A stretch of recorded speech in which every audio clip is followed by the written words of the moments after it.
भाभी तुम शिमला मिर्च हो।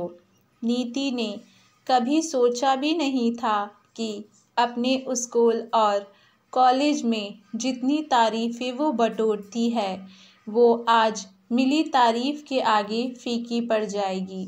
नीति और रोहन एक ही कॉलेज में पढ़ते थे और दोनों को एक दूसरे से प्यार हो गया था। प्यार होना और फिर शादी होने में जो फासला तय करना होता है वो इतना आसान नहीं होता। रोहन एक बहुत अच्छे परिवार से था और वहीं नीति एक मिडिल क्लास फैमिली से थी।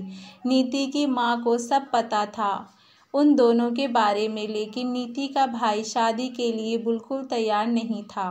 रोहन के अमीर होने वाली बात सोचते ही नीति का भाई डर जाता था, क्योंकि उसने आसपास गरीब लड़कियों के घर उजड़ते हुए देखे थे। एक दिन ऐसा आया कि नीति के भाई ने शादी के लिए हामी भर दी, क्योंकि वो अपनी बहन के प्यार के खातिर और रोहन के अच्छे व्यवहार को देखते हुए उनके प्यार के आगे झुक गया। शादी हो गई, लेकिन नीति की सास शुरू से ही उसे खुश नहीं थी। नीति सिर्फ रोहन की पसंद बनकर रह गई। घर के काम बहुत अच्छे से करने के बावजूद नीति कभी भी अपनी सास को संतुष्ट नहीं कर पाई।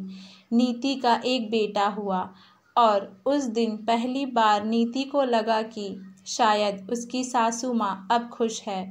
घर में सब उसे नन्ही जान के आसपास घूमते रहते, क्योंकि कहते हैं ना, मूल से ब्यास प्यारा होता है।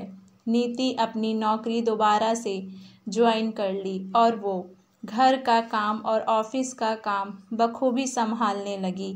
वक्त बीतता गया और उसके देवर की शादी का वक्त आ गया। नीति ने शुरू से ही अपनी देवरानी को वही अपनापन दिखाया जो वो अपने बाकी ससुराल वालों के साथ रखती थी। धीरे धीरे नीति ने महसूस किया कि सासू माँ सारा प्यार छोटी बहू की तरफ लुटाती थीं, पर नीति ने इन सब घरेलू चीज़ों से खुद को दूर रखने की बहुत कोशिश की।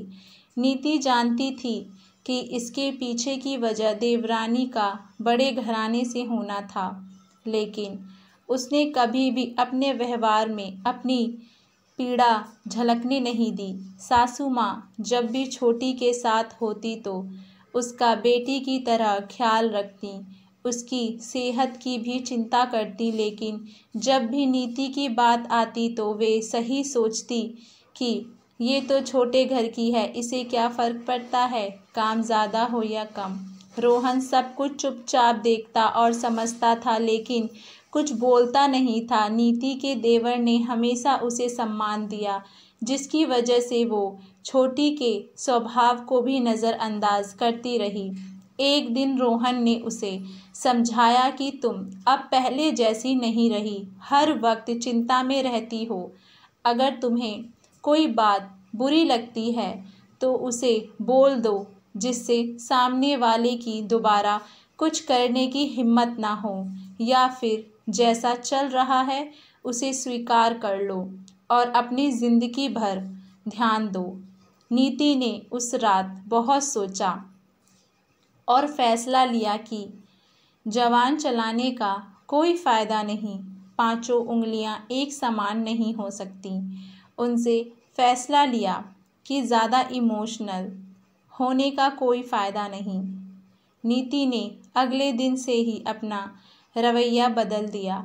उसने उन लोगों की परवाह करनी छोड़ दी जिन्हें उनके होने या ना होने से कोई फ़र्क नहीं पड़ता था। नीति की एक नंद थी शिल्पा, और बच्चों की छुट्टियों की वजह से वो वहाँ रहने आई। शिल्पा ने सबको बहुत दिन तक देखा और कुछ दिनों बाद नीति को कहा, भाभी चलो सैर करके आते हैं। नीति ने फटाफट काम निपटाया और दोनों नंद भाभी चल पड़ी। रास्ते में शिल्पा ने कहा, भाभी मैं सब जानती हूँ कि क्या हो रहा है, लेकिन आपको एक बात बोलना चाहती हूँ कि आप शिमला मिर्च हो। जिस तरह शिमला मिर्च किसी भी चीज़ में पड़े तो उसका स्वाद बढ़ा देती है, उसी तरह आप भी इस फैमिली का स्वाद बढ़ा रहे हो। आपकी कदर चाहे किसी को हो या ना हो, पर मेरे दिल में आपके लिए हमेशा के लिए सम्मान और बढ़ गया है। आशा करती हूँ आप सभी लोगों को हमारी ये कहानी पसंद आई होगी। आप लोगों की इस कहानी को लेकर क्या राय है, हमें नीचे कमेंट बॉक्स में अपनी राय ज़रूर बताइएगा और हमारे चैनल को आप बहुत ज़्यादा सपोर्ट करिए।